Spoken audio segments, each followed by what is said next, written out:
سبيل الدموع سبيل مريح نحمده ونصلي على رسوله الكريم أما بعد فأعوذ بالله من الشيطان الرجيم بسم الله الرحمن الرحيم رب اشرح لي صدري ويسر لي أمري واحلل عقدة من لساني يفقهوا قولي ان المسلمین والمسلمات والمؤمنین والمؤمنات والقانتین والقانتات والصادقین والصادقات والصابرین والصابرات والخاشعین والخاشعات والمتصدقین والمتصدقات والصائمین والصائمات والحافظین فروجهم والحافظات والذاکرین اللہ کثیرا والذاکرات اعد اللہ لہم مغفرۃ و اجرا عظیما۔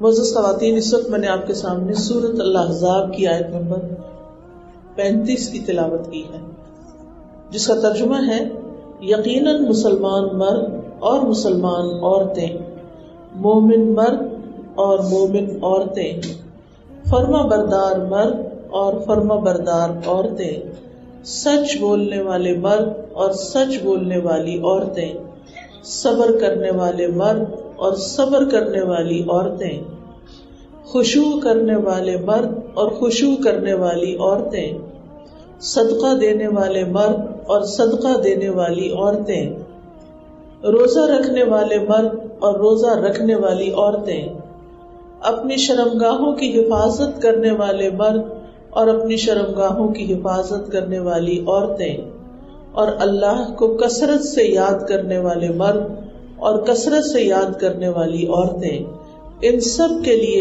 اللہ تعالیٰ نے بخشش اور بہت بڑا اجر تیار کر رکھا ہے۔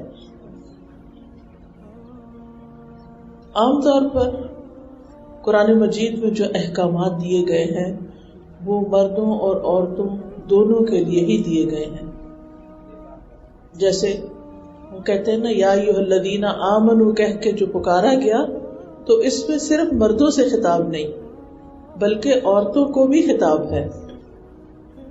ایمان لانے میں مرد اور عورتیں دونوں برابر ہوتے ہیں، لیکن اس آیت کے اندر جو سورۃ الاحزاب کی ہے آیت نمبر 35 ہے، اس کے اندر خاص طور پر عورتوں کا الگ ذکر بھی کیا گیا تاکہ وہ یہ نہ سمجھیں کہ دین صرف مردوں کے لیے اور ہم ان کے تابع ہیں، وہ چاہیں تو ہم دین پر چلیں گے اور اگر وہ نہیں چاہیں گے تو ہم نہیں چلیں گے۔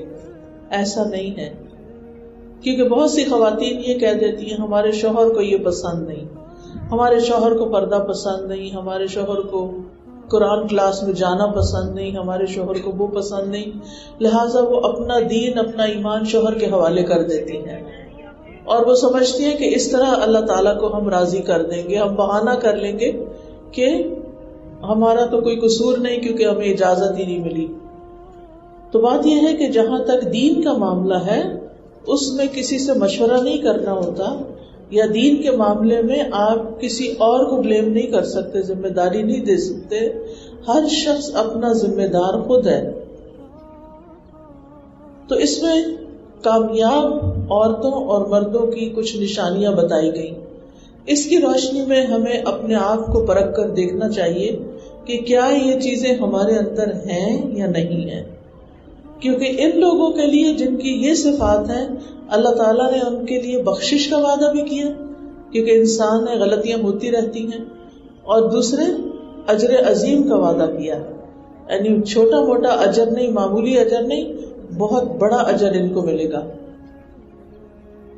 اس میں سب سے پہلی خوبی جو بتائی گئی وہ ہے ان المسلمین والمسلمات، اور پھر والمؤمنین والمؤمنات، مسلمات اور مؤمنات۔ مسلم اسلام لانے والا، مسلم کی پہچان کیا ہے کہ اس کا عمل اللہ تعالی کی پسند کے مطابق ہو۔ جیسے اسلام میں کچھ چیزیں نماز، روزہ، حج، زکوٰۃ، یہ اللہ کے حقوق ہیں، لیکن اس کے ساتھ ساتھ بندوں کے بھی کچھ حقوق ہیں۔ ایک مسلمان کے دوسرے مسلمان پر کچھ حق ہیں، اور ان میں سب سے پہلی بات یہ کہ مسلمان وہ ہوتا ہے جس کے ہاتھ اور زبان سے دوسرے لوگ محفوظ ہوں، ان کی عزت نہ اچھالی جائے، ان کو تکلیف نہ دی جائے، ان پہ کوئی الزام تراشی نہ کی جائے، زبان سے ان کو کوئی طعنہ تشنیع نہ کی جائے، برا بھلا نہ کہا جائے، کیونکہ مسلمان وہ نہیں ہوتا جو دوسروں کو دکھ دیتا ہے۔ اور اس میں آپ دیکھیے کہ بعض اوقات ہم والدین ہی اپنے بچوں کو تکلیف دینے والے ہوتے ہیں، یعنی چھوٹی چھوٹی باتوں پر ان کو ڈانٹ ڈپٹ، اور ہم سمجھتے ہیں چونکہ یہ بچے ہیں میں ان کی تربیت کر رہی ہوں اس لیے کوئی فرق نہیں پڑتا، میرا حق ہے۔ پھر بچوں کی شادی ہو جاتی ہے تو بہو آ جاتی ہے، پھر ہم سمجھتے ہیں اس پر بھی ہمارا حق ہے، اور اس کو بھی ہم اپنی مرضی سے چلانا چاہتے ہیں، اور اس کو بھی مس ٹریٹ کرتے ہیں بعض اوقات۔ اور کتنے ہی گھر اس وجہ سے خراب ہوتے ہیں کہ خود ماؤں کے ہاتھوں خراب ہوتے ہیں، مائیں انٹرفیئر کر رہی ہوتی ہیں، وہی اپنے بیٹے کے اندر بہو کے خلاف زہر بھر رہی ہوتی ہیں، اپنی زبان سے کچھ ایسی بات کر کے کہ جو نہیں کرنی چاہیے، ایسی شکایتیں کچھ سچی کچھ جھوٹی ملا کے کہ جس سے بچے کا دل جو ہے وہ اپنی بیوی سے متنفر ہو جائے۔ اگر آپ کا بیٹا اپنی بیوی کو پسند نہیں کرے گا تو نقصان کس کا ہے؟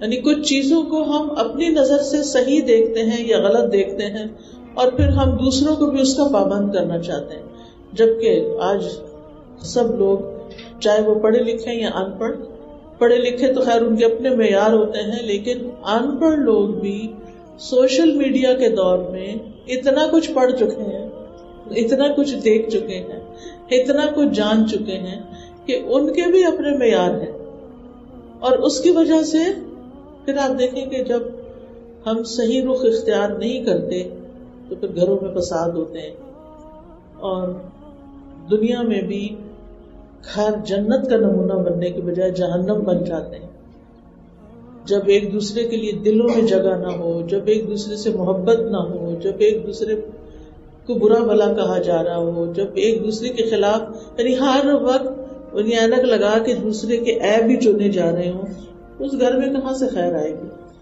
جبکہ اللہ سبحانہ وتعالیٰ ہمیں کیا حکم دیتے ہیں؟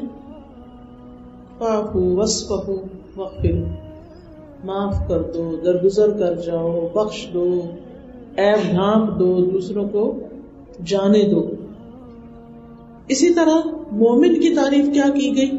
ایمان میں تو جیسے آپ کو معلوم ہے اللہ پر ایمان، رسولوں پر ایمان، کتابوں پر ایمان، اور قیامت کے دن پر ایمان، تقدیر پر ایمان، یہ سارا ایمان کے حصے ہیں، ٹھیک ہے؟ لیکن اس کے علاوہ جو ایمان ہے وہ انسان کے عمل میں ڈلتا ہے، رویے میں ڈلنا چاہیے۔ یہ خالی خولی صرف دل سے سوچنے کی بات نہیں ہے بلکہ کرنے کی بات ہے، اور ایمان کی بھی تعریف یہی بتائی گئی۔ فضالہ بن عبید کہتے ہیں کہ رسول اللہ صلی اللہ علیہ وسلم نے حجۃ الوداع میں فرمایا، کیا میں تمہیں مومن کے متعلق نہ بتاؤں؟ تو مومن کون ہے؟ فرمایا مومن وہ ہوتا ہے جس سے لوگوں کے مال اور جان محفوظ ہوتے ہیں، یعنی مال اور جان دونوں محفوظ ہوتے ہیں۔ وہاں تو ہاتھ اور زبان سے لوگ محفوظ رہتے ہیں، یا جان مال کی بات کی گئی۔ اسی طرح ابن عمر سے روایت ہے کہ آپ صلی اللہ علیہ وسلم نے فرمایا مومن عاجزی کرنے والے اور نرم مزاج ہوتے ہیں، یعنی سچا مومن کون ہے؟ جس کے اندر ہمبلنس ہے، اکڑ نہیں ہے، اس اونٹ کی طرح کہ اگر اس کو چلایا جائے تو چلتا ہے، اگر اس کو پیچھے سے ہانکا جائے تو بھی چلتا ہے، اگر اس کو چٹان پہ بٹھا دیا جائے تو وہ بیٹھ جاتا ہے، یعنی ایزی گوئنگ ہے، بس نہیں کریٹ کرتا، مسئلہ نہیں بنا لیتا ہر چیز کو۔ یعنی بعض لوگ ہوتا ہے نا کہ اگر آپ ان سے کہیں کہ ذرا آپ یہاں بیٹھ جائیں، یہاں سے ذرا جگہ خالی کر دیں، کیونکہ کیوں مجھے کیوں کہا تم نے، اکڑ جائیں گے آگے سے۔ اور کچھ لوگ پہلے سے دیکھ رہے ہوں گے کہ اچھا ان کو یہاں جگہ چاہیے، وہ خود ہی جگہ بنا دیں۔ فرق ہے نا دونوں رویوں میں۔ تو مومن جو ہے وہ اس کے اندر ہمبلنس ہوتی ہے، عاجزی ہوتی ہے، اکڑ نہیں ہوتی، ہر وقت وہ چیلنجنگ انداز میں بات نہیں کرتا۔ اور اس میں آپ دیکھیں کہ خواتین کے لیے جو بہترین مثال ہے وہ حضرت خدیجہ ہیں۔ نبی صلی اللہ علیہ وسلم نے فرمایا اللہ عز و جل نے مجھے اس کے بدلے میں اس سے بہتر کوئی بیوی نہیں دی. حالانکہ آپ حضرت عائشہ سے بہت پیار کرتے تھے لیکن خوبیاں حضرت خدیجہ کی. فرمایا وہ مجھ پر اس وقت ایمان لائی جب لوگ کفر کر رہے تھے، وہ اس وقت میری تصدیق کر رہی تھی جب لوگ مجھے جھٹلا رہے تھے. اپنے مال سے میری ہمدردی اس وقت کی جب کہ لوگوں نے مجھے اس سے دور رکھا. تو حضرت خدیجہ نے اپنا مال بھی رسول اللہ صلی اللہ علیہ وسلم کو دیا اور اللہ نے مجھے اس سے اولاد عطا فرمائی جبکہ میری دوسری بیویوں سے مجھے اولاد نہیں ہوئی. تو کس طرح ایک شوہر اپنی بیوی کی خوبیوں کا ذکر کر رہے ہیں. یعنی انسان کو اگر اپنی حقیقی ورث معلوم کرنی ہو نا تو اس کے گھر والوں سے پوچھنا چاہیے کہ یہ کیسا ہے. بچوں سے پوچھنا چاہیے کہ کیسی ماں ہے تمہاری، وہ آپ کو بتائیں گے کہ کتنی محبت کرنے والی ہے اور کتنا خیال کرنے والی ہے، کتنی اچھی تربیت کرنے والی. وہ بھی چھوٹے بچے نہ اس بات کو سمجھے، لیکن بڑے بچے جب بڑے ہو جاتے ہیں اور خود بچے ماں باپ بن جاتے ہیں اس وقت انہیں ماں باپ کی ساری باتیں بڑی اچھی لگ رہی ہوتی ہیں. حتی اذا بلغ 40 سنۃ، جب 40 سال کی عمر کو پہنچتے ہیں تو پھر اس وقت کہتے ہیں رب اوزعنی ان اشکر نعمتک التی انعمت علی وعلی والدی وان اعمل صالحا ترضاہ واصلح لی فی ذریتی. اب اپنی اولاد آ گئی ہے نا تو وہ کہتے ہیں اللہ مجھے اپنے والدین کی شکر کی بھی توفیق دے اور مجھے میری اولاد میں بھی اصلاح کر دے. اور پھر آپ دیکھیے کہ حضرت خدیجہ کس طرح اپنے شوہر کی تعریف کرتی ہیں. یعنی دونوں کو، ہسبینڈ کو وائف کی، وائف کو ہسبینڈ کی تعریف کرنی چاہیے اور ان سے پوچھنا چاہیے کہ بیوی کیسی ہے اور شوہر کیسے ہیں. حضرت خدیجہ جب نبی صلی اللہ علیہ وسلم غار حرا سے واپس آئے تو اس وقت انہوں نے کہا، تسلی دی اپنے شوہر کو، اللہ کی قسم اللہ آپ کو کبھی بھی رسوا نہیں کرے گا. آپ تو صلہ رحمی کرتے ہیں، بے کسوں کا بوجھ اپنے سر پہ رکھ لیتے ہیں، مفلسوں کے لیے، غریبوں کے لیے آپ کماتے ہیں، مہمان نوازی کرتے ہیں، مشکل وقت میں آپ حق کا ساتھ دیتے ہیں. اللہ تعالیٰ آپ کو رسوا نہیں کرے گا. یعنی جو انسان یہ کام کرتا ہو اللہ تعالیٰ اس کی ضرور مدد فرماتا ہے. پھر آپ دیکھیے کہ ایمان لانے میں حضرت آسیہ کا کردار بڑا اہم ہے. وہ فرعون کی بیوی تھی اور فرعون کس بات کی علامت ہے، کس چیز کا سمبل ہے؟ تکبر، ہٹ دھروی، کوئی بات مان کے نہ دینا، اپنے آپ کو خدا یعنی بعض لوگ ان کو کہتے ہیں نہیں اپنے آپ کو خدا سمجھتا ہے، لیکن وہ تو خود اپنے آپ کو خدا کہتا تھا. اتنا تکبر والا، اتنا ہٹ دھرم انسان. لیکن کس طرح حضرت آسیہ نے ان کے ساتھ گزارا کیا اور کس طرح پھر ان کے مظالم سہے اور کس طرح اللہ تعالیٰ سے دعا کی، رب ابن لی عندک بیتا فی الجنہ، اے میرے رب میرے لیے اپنے پاس جنت میں گھر بنا دے. ونجنی من فرعون وعملہ ونجنی من القوم الظالمین، مجھے فرعون اور اس کے کام اور ظالم قوم سے نجات عطا کر دے. لیکن انہوں نے اپنے ایمان پہ کمپرومائز نہیں کیا کہ اچھا اگر میں ایمان لے آئی اور مجھے تو پھر گھر سے نکلنا پڑے گا تو یہ محلات اور یہ شان و شوکت اور یہ مال و دولت سب میرے ہاتھ سے جائے گا، پھر میں کیا کروں گی، کہاں رہوں گی، کیونکہ ان کے بچے بھی نہیں تھے. تو جب دل میں ایمان کی سچائی آ گئی تو انہوں نے اس کا اظہار کر دیا. اب دیکھیں کہ جب کسی چیز کو آپ کا اپنا دل مان جاتا ہے نا، آپ کنونس ہو جاتے ہیں کہ حق یہ ہے، سچ یہ ہے، تو یاد رکھیے کہ پھر اس کے بعد کسی کو سمجھانا بھی مشکل نہیں رہتا، کیونکہ آپ یقین سے بول رہے ہوتے ہیں نا، اور آپ کا اپنا ایک ایمان ہوتا ہے، ایک ٹرسٹ ہوتا ہے، یہ سچ ہے. پھر دوسروں کو آپ کو راستہ دینا پڑتا ہے. لیکن جب آپ خود ہی ڈاواڈول ہوتے ہیں تو پھر اس کے بعد دوسرے آپ کے لیے کیا کریں گے. پھر اسی طرح ہم دیکھتے ہیں کہ مسلم عورت جو ہے وہ کس طرح شکر گزار ہوتی ہے. حضرت اسماعیل علیہ السلام کی شادی کے بعد حضرت ابراہیم ان کی خیر خبر لینے کے لیے مکہ جاتے ہیں تو وہ گھر پہ نہیں ہوتے، بیوی گھر پہ ہوتی ہے. ان سے پوچھتے ہیں کہ تمہارا شوہر کیسا ہے، تو کتنی تعریف کرتی ہے. وہ کہتی ہے کہ ہم بہت اچھی حالت میں ہیں، یعنی کہ ہمارے پاس بہت فراخی ہے، اور اپنے شوہر کی تعریف کی. تو ابراہیم علیہ السلام نے ان کو کہا کہ اپنی چوکھٹ کو برقرار رکھنا، یعنی بیوی تمہاری بہت اچھی ہے. تو یہ ایمان کی عملی مثالیں ہوتی ہیں جو انسان کے کردار میں ڈھل جاتی ہیں. یعنی مسلم صرف نام کا نہیں، مومن صرف نام کا نہیں، اور صرف عبادات نہیں بلکہ معاملات. ایک روایت میں آتا ہے الدین المعاملہ، دین تو معاملہ کرنے کا نام ہے.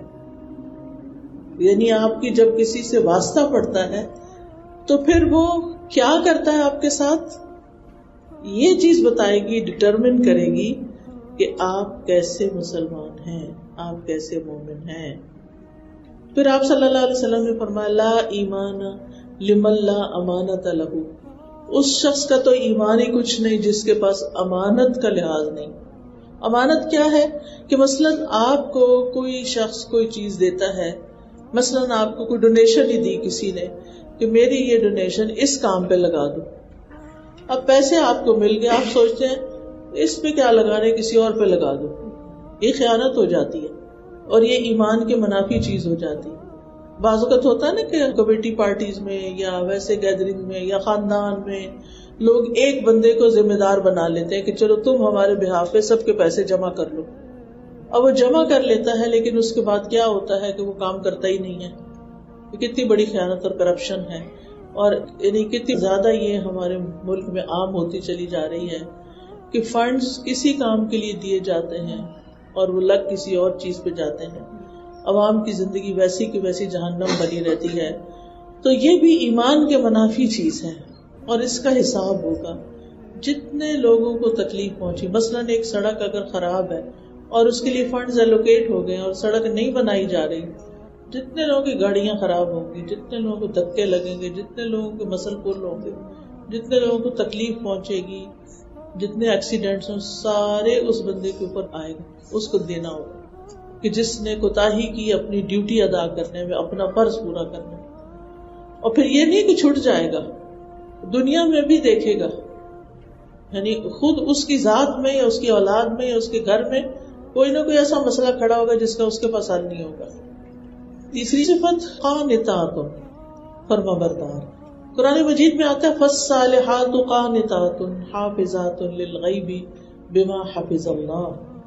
نیک عورتیں وہ ہیں جو فرما بردار ہوں، یعنی اللہ کی بھی اور شوہر کی بھی، اور شوہر کی عدم موجودگی میں اللہ کی حفاظت اور نگرانی میں ان کے حقوق یعنی مال اور آبرو کی حفاظت کرنے والی ہوں. ایک عورت کے اوپر یہ بہت بڑی ذمہ داری عائد ہوتی ہے کہ وہ گھر کے اندر کی ہر چیز کی حفاظت کرے، چاہے وہ بچے ہوں، چاہے وہ چیزیں ہوں. یہ نہ سوچے کہ یہ کون سا میں کماتی ہوں، کون سا میری جیب سے جاتا ہے.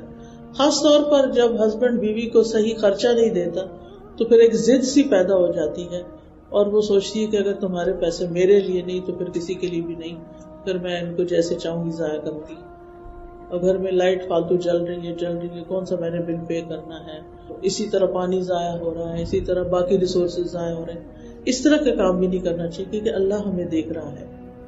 ہمارا معاملہ صرف ہمارے شوہر کے ساتھ نہیں ہوتا بلکہ ہمارا ہر معاملہ اللہ سبحانہ تعالیٰ کے ساتھ ہوتا ہے. تو قانتہ عورت جو ہوتی ہے وہ معروف میں، اچھی باتوں میں، خیر کے کاموں میں شوہر کے ساتھ تعاون کرنے والی ہوتی ہے اور اپنی عزت و آبرو کی حفاظت کرنے والی ہوتی ہے کہ کوئی ایسا کام نہیں کرتی کہ جس سے شوہر کے دل میں بدگمانی آئے یا شوہر جو ہے وہ بیوی سے متنفر ہو جائے کہ میری بیوی جو ہے وہ اس کے اندر بری عادتیں ہیں. تو یہ نہیں ہونا چاہیے.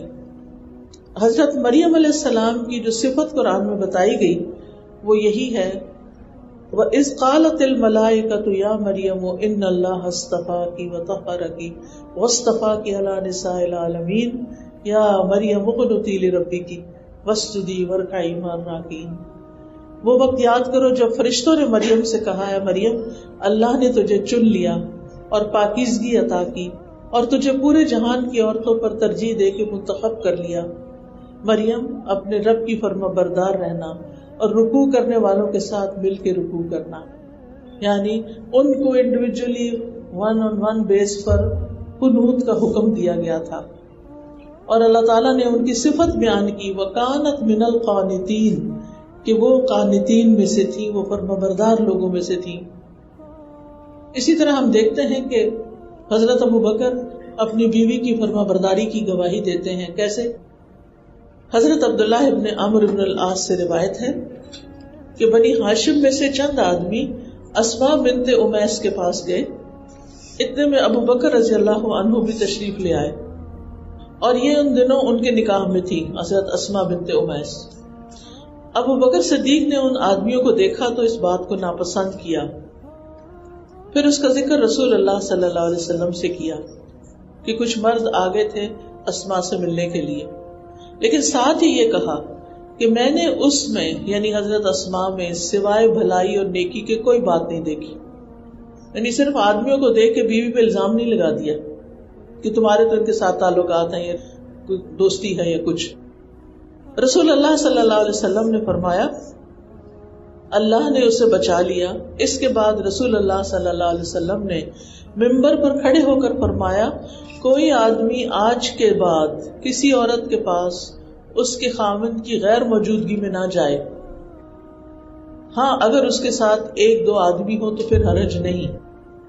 یعنی اس سے کیا پتہ چلتا ہے کہ مردوں اور عورتوں کا انٹریکشن تو ہوگا. گھر کے کام کے لیے کوئی پلمبر آئے گا، کوئی سویپر آئے گا، کوئی کوک آئے گا، کوئی کچھ، لیکن اس وقت گھر میں کوئی تیسرا بندہ بھی ہونا چاہیے. اکیلے اس کے ساتھ نہ ہو عورت، تاکہ خواہ مخواہ اس کی عزت کے اوپر کوئی انگلی نہ اٹھائے.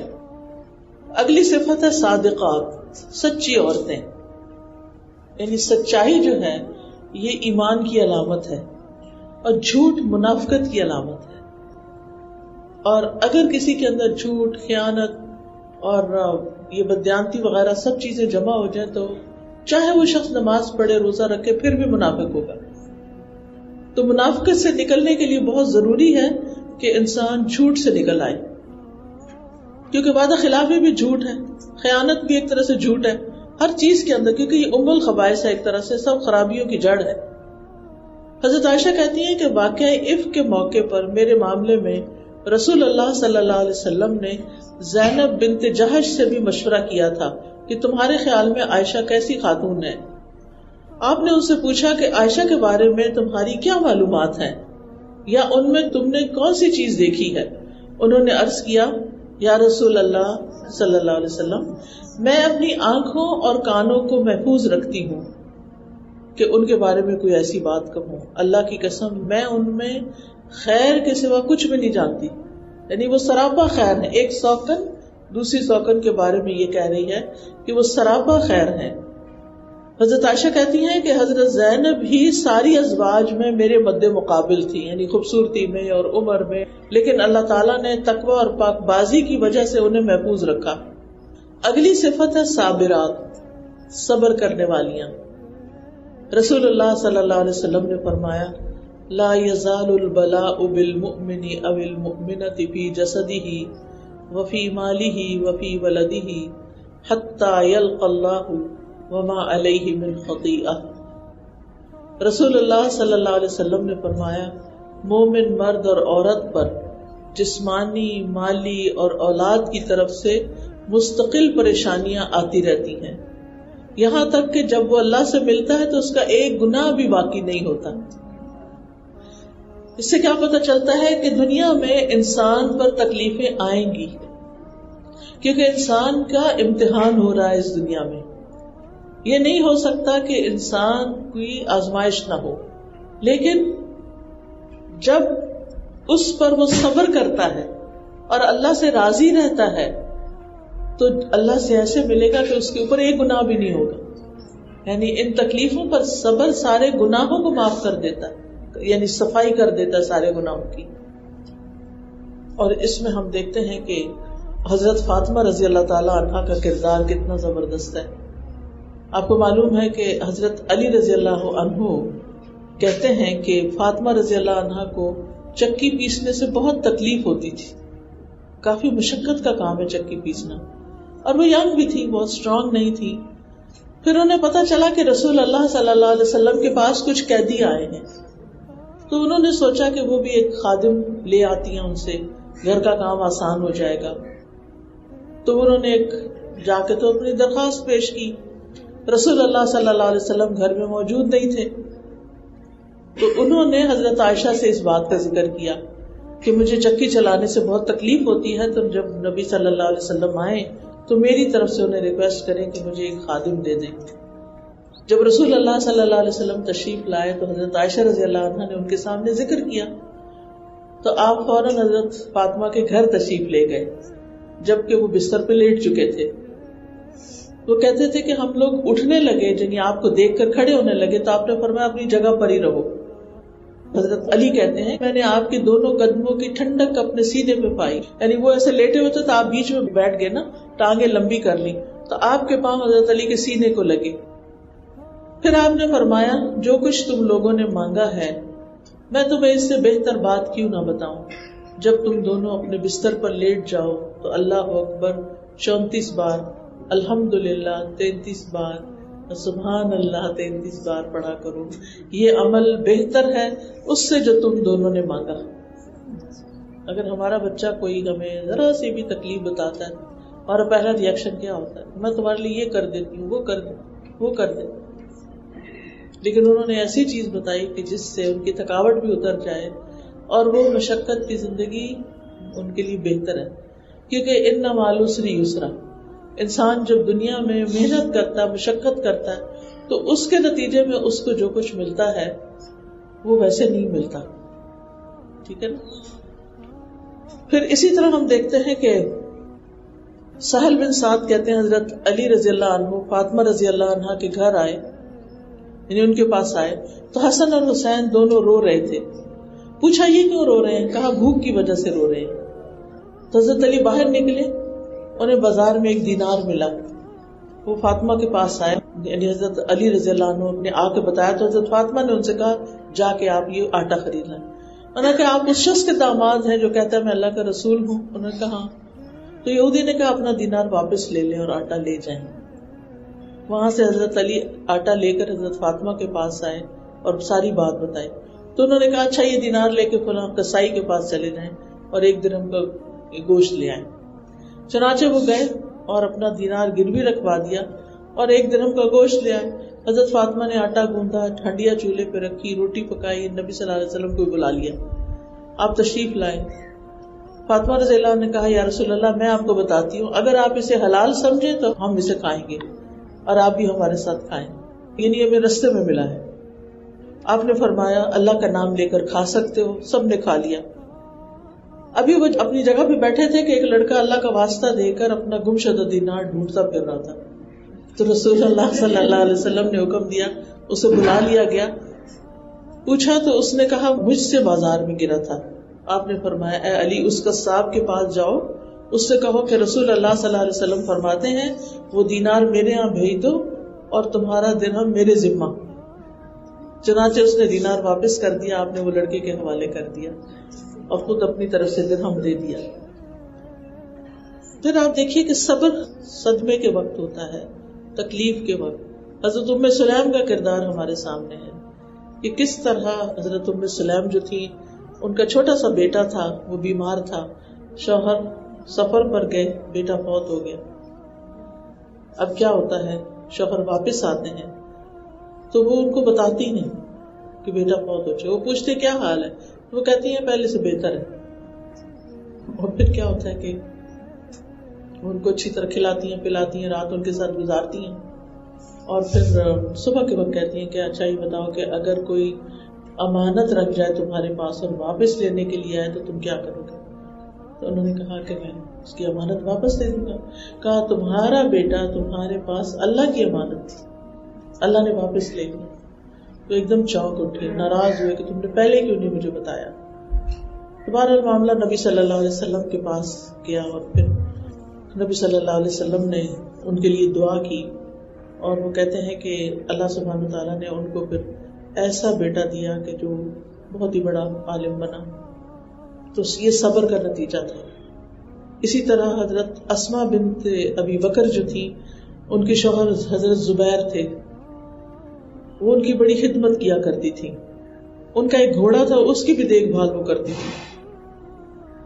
وہ کہتی تھی کہ سارے کام ایک طرف اور گھوڑے کی خدمت سب سے مشکل کام تھا.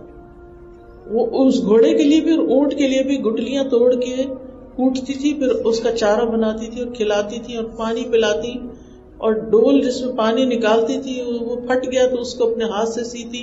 یعنی سارے مردوں والے کام ان کو کرنے پڑتے تھے کیونکہ ان کے ہسبینڈ کی کچھ اور ذمہ داریاں ہوں گی. کہتے کہ کچھ عرصے کے بعد پھر نبی صلی اللہ علیہ وسلم نے میرے لیے خادم بھیج دیا تو میں ایسے جیسے قید سے آزاد ہو گئی، یعنی اللہ تعالیٰ نے آسانی کر دی.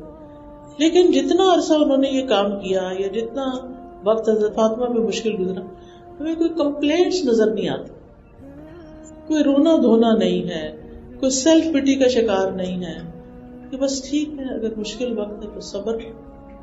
یہی صابرات ہوتی ہیں. ان کی زندگی ہماری نمونہ. ایک عورت جو مرگی کے مرض میں مبتلا تھی، وہ کہانی سب نے سنی ہوئی ہے. تو نبی صلی اللہ علیہ وسلم کے پاس آئی کہ میرے لیے دعا کر دیں کہ مجھے یہ دورہ نہ پڑا کرے. تو آپ نے فرمایا تم چاہو تو میں دعا کر دیتا ہوں، لیکن اگر تم صبر کرو تو تمہارے لیے جنت ہے. ان کا میں صبر کروں گی، بس صرف یہ کرے کہ میرا سطر نہ کھلا کرے. بے ہوش ہو جاتی ہوں تو مجھے ہوش نہیں رہتی کہ میرے کپڑے کہاں ہیں. تو نبی صلی اللہ علیہ وسلم نے ان کے لیے دعا کر دی. اور اگلا ہے خاشعات، خشوع. خشوع کہتے ہیں سکون کو.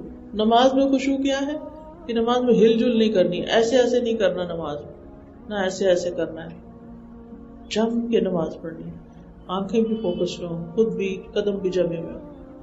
اور خاشعات میں ایک اور چیز بھی آتی ہے کہ انسان ہمبل ہو، اللہ کے آگے بھی اور بندوں کے ساتھ بھی عاجزی کا معاملہ کرے، بد اخلاقی نہ برتے، سرکشی نہ برتے. پھر متصدقات، حضرت عائشہ اور حضرت اسماء کا کردار ہمارے سامنے ہے. حضرت عبداللہ بن زبیر جو حضرت عائشہ کے بھانجے ہیں، وہ کہتے ہیں کہ میں نے عائشہ اور اسماء رضی اللہ عنہا سے زیادہ سخی عورتیں نہیں دیکھی. ان کی سخاوتیں دو طرح کی تھیں. حضرت عائشہ ذرا ذرا جمع کیا کرتی تھی، جب کچھ جمع ہو جاتا تو تقسیم کرتی تھی.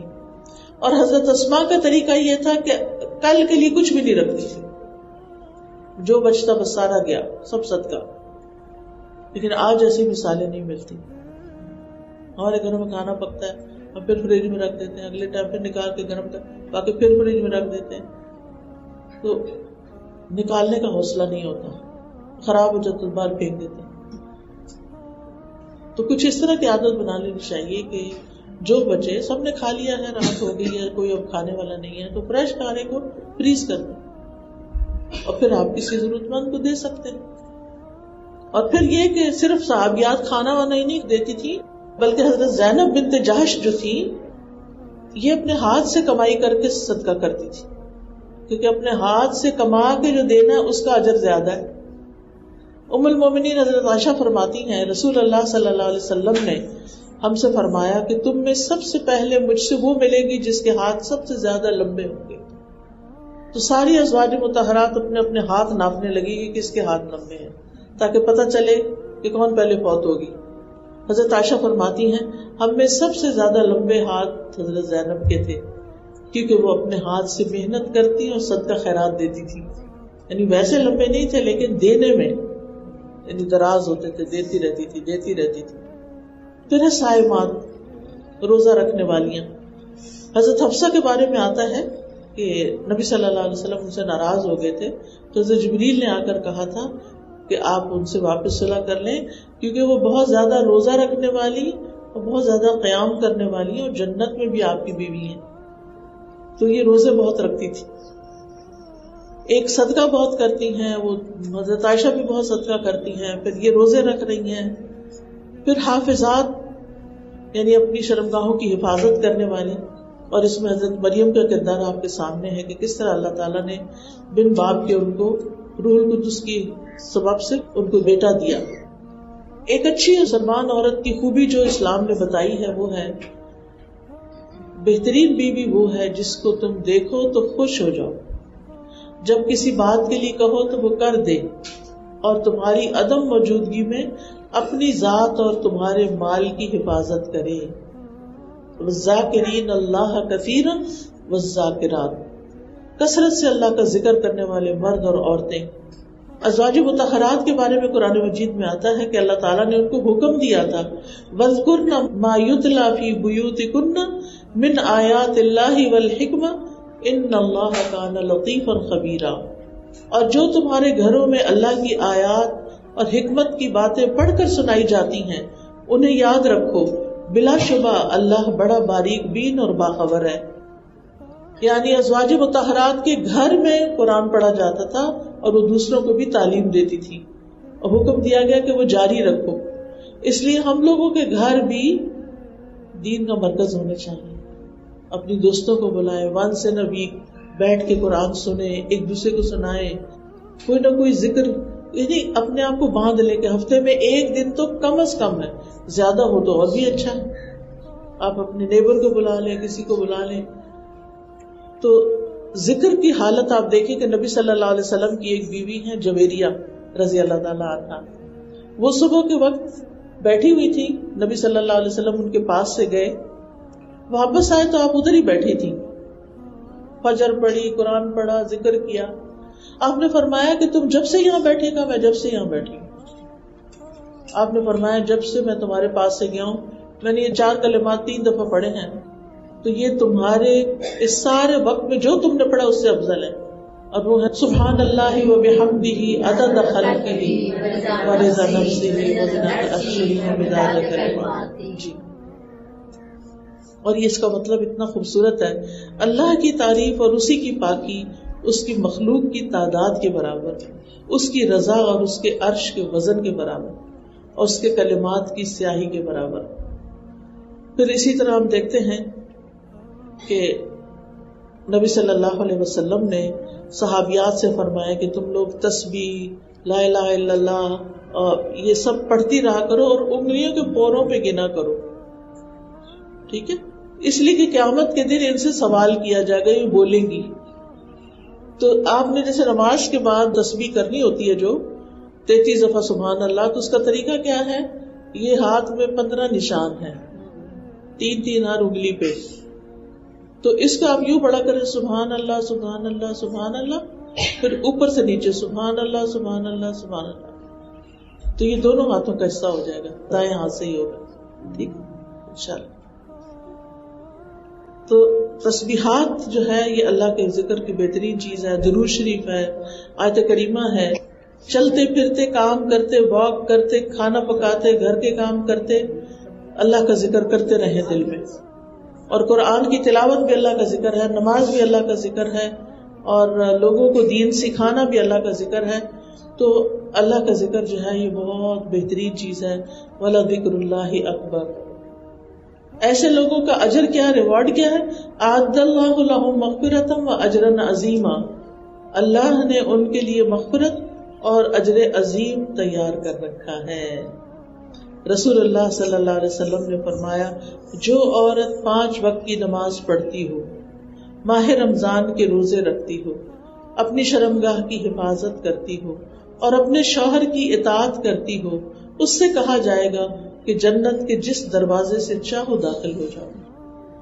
تو اس لیے ان شرائط کو پورا کرنا چاہیے، نمازوں کی پوری پابندی ہونی چاہیے، اس میں سے کوئی بھی نماز چھوٹنی نہیں چاہیے، اور پھر اسی طرح باقی جو نیکی کے کام یہاں بتائے گئے ہیں ایسے لوگوں کے لیے اجر عظیم ہے۔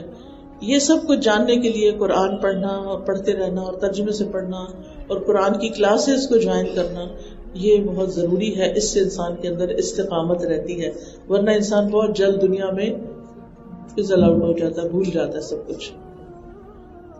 سبحان اللہ والحمد للہ ولا الہ الا اللہ واللہ اکبر ولا حول ولا قوة الا باللہ العلی العظیم۔ اللہم صلی علی محمد وعلی آل محمد کما صلیت علی ابراہیم وعلی آل ابراہیم انک حمید مجید۔ اللہم بارک علی محمد وعلی آل محمد کما بارکت علی ابراہیم وعلی آل ابراہیم انک حمید مجید۔ ربنا آتنا فی الدنیا حسنۃ وفی الآخرۃ حسنۃ وقنا عذاب النار۔ ربنا لا تزغ قلوبنا بعد إذ هديتنا وهب لنا من لدنك رحمة إنك أنت الوهاب ربنا هب لنا من أزواجنا وذرياتنا قرة أعين واجعلنا للمتقين إماما اللهم إنا نسألك فعل الخيرات وترك المنكرات وحب المساكين وأن تغفر لي وترحمني وإذا أردت فتنة قوم فتوفني غير مفتون وأسألك حبك وحب من يحبك وحب عمل يقرب إلى حبك۔ اے اللہ ہم تجھ سے نیکیاں کرنے کا سوال کرتے ہیں، برائیاں چھوڑ دینے کا سوال کرتے ہیں، مسکینوں کی محبت کا سوال کرتے ہیں، اور یہ کہ تو ہمیں بخش دے اور ہم پر رحم فرما دے، اور جب آپ کسی قوم میں فتنے کا ارادہ کریں تو ہمیں اس فتنے میں مبتلا کیے بغیر فوت کر دیں، اور ہم تجھ سے تیری محبت کا سوال کرتے ہیں، اور اس شخص کی محبت کا جو تجھ سے محبت کرتا ہے، اور اس عمل کی محبت کا جو تیری محبت کے قریب کر دے۔ یا اللہ پاک ہمارے بچوں کو ہدایت عطا فرما، اللہ انہیں دین کے راستے پر چلا، اللہ ہمیں صحت اور عافیت عطا فرما، اللہ اچھے اچھے کام لے لے، اللہ ہم سب کو عافیتوں میں رکھ، اللہ ہمارے بچوں کو ہماری نسلوں کو دین پر جما کے رکھ، ہمیں صبر عطا فرما، ہمیں شکر کی توفیق دے، ہمیں نیک کاموں کی توفیق عطا فرما۔ ربنا هب لنا من ازواجنا وذرياتنا قرة اعین واجعلنا للمتقین اماما۔ یا رب العالمین، یا ارحم الراحمین، یا ذا الجلال والاکرام، تو ہم سب پر اپنی رحمت نازل کر، اور اس گھر پر خصوصی رحمت نازل فرما، اور اس گھر کو قرآن کا مرکز بنا دے، اور سب کو قرآن سے جوڑ دے، بہترین طریقے سے ہمیں قرآن کے معنی اور مطلب سمجھا دے۔